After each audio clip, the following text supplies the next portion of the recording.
Malam pertama, gadis ini bangun dan melihat diri sendiri. Sedang berbaring di samping orang asing. Ternyata sebelumnya Tintin menikah. Dapat bunga dari calon suaminya. Berpikir dia dikasih surprise. Jadi langsung lari keluar tunggu. Tidak menyangka ada satu mobil culik Tintin. Adegan ini telah dilihat oleh Muktran parkir mobil dekat situ. Tuan muda Tie tidak takut apa langsung ikut dari belakang. Tintin saat penculik tidak melihat. Ingin melarikan diri. Tidak menyangka bertemu dengan Tuan muda Tie di luar. Tintin mohon padanya. Tolong aku, apa, aku mohon. Muktran cepat mengalahkan penculik. Lalu bawa Tintin pergi. Dia takut gadis ini lolos dari bahaya akan berubah. Jadi cium di leher buat tanda. Tintin ditutupi mata tidak tahu siapa yang selamatkan dia. Dan Muktran melihat ini bukan hal yang biasa. Jadi minta tolong ke teman untuk cek dan dapat jawabannya. Orang di belakang itu semua adalah calon suami Tintin. Dia dengan adik membuat rencana jahat. Dan Tintin ketika pulang ke rumah, langsung dijelekin sama ibu tiri dan adik. Bilang dia semalaman tidak pulang ke rumah. Pasti sudah tidak murni lagi. Tidak tahu malu masih pulang ke rumah. Chuomin, bajingan tidak mau bantu omong untuk pacar. Dan ambil kesempatan ini untuk perpanjangkan waktu buat siapin pernikahan sama pacarnya. Tintin langsung putus asal sendirian ke bar untuk minum. Pagi dia melihat seorang asing berbaring di samping. Sekarang dia baru ingat. Malam dia mabuk tidak sengaja tabrak Muktran. Tidak sadar berpikir dia adalah calon suaminya. Jadi marahi dan tanya apakah tidak sayang dia lagi. Berpikir ke sini. Tintin sangat malu hampir ingin mati. Dia berpikir ini adalah staf di bar. Jadi ambil ponsel kasih dia uang 10.000 seperti tip. Tapi dia tidak tahu. Orang di depan dia adalah Muktran CEO perusahaan Tie. Muktran ambil duit. Sebelum pergi tidak untuk bercanda padanya. Lain kali telepon lagi ya. Muktran tidak tahu dari kapan sudah jatuh cinta dengan gadis ini. Hari ini, banyak wawancara datang berkeliling Tintin. Dia panik tidak tahu harus melakukan apa. Tiba-tiba Muktran muncul. Ambil mic, bantu Tintin. Maaf kau ingin menikah dengan Tintin tidak? Setahu saya penculik Tintin, kau yang sewa mereka. Kau juga tidak mau selamatkan Tintin. Panggilan ponsel apaan? Saya tidak mengerti kau sedang omong apa. Betul. Jadi orang di belakang penculik itu. Tintin tidak tahu ini adalah rencana. Punya calon suami dan adik dia sendiri. Tujuan adalah buat adik dapat hak mewarisi. Dia dengan Chuomin undang Tintin. Ingin batalkan pernikahan ini. Dan Muktran sedang di kantor. Tidak fokus dengar omongan asisten. Dalam otak hanya ada Tintin.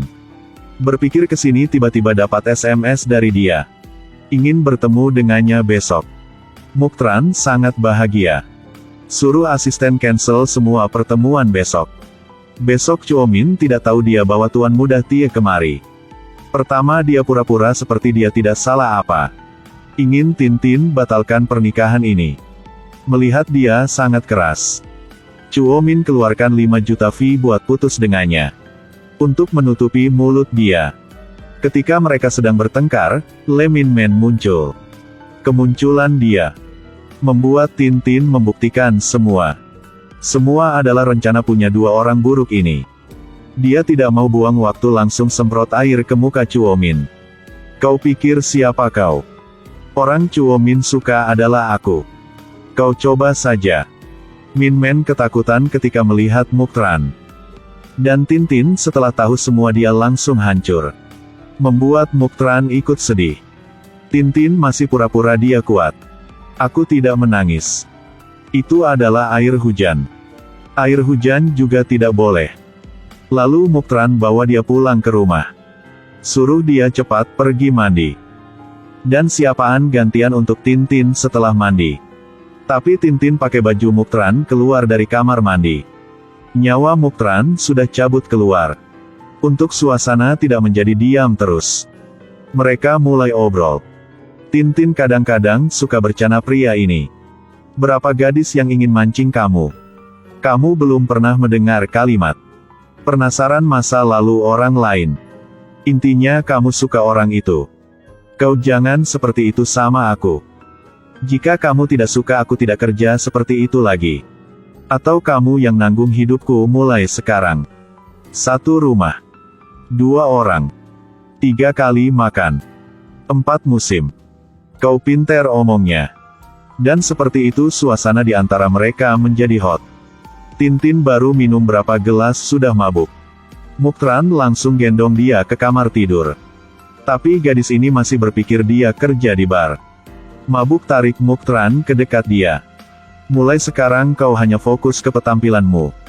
Aku akan fokus kerja. Oke. Besok pagi Tintin bangun melihat pesan dari Muktran. Baru sadar semalam dia mabuk dan omong yang aneh. Di sisi lain Muktran sedang makan bersama sahabat. Tidak menyangka Tintin lewat sini. Melihat dia makan bersama bos. Jadi bilang dia akan sewa 1 hari punya Muktran. Tidak perlu pikir uang. Sahabat awal tidak mau. Tidak menyangka Muktran langsung setuju. Kau tidak tahu malu ya?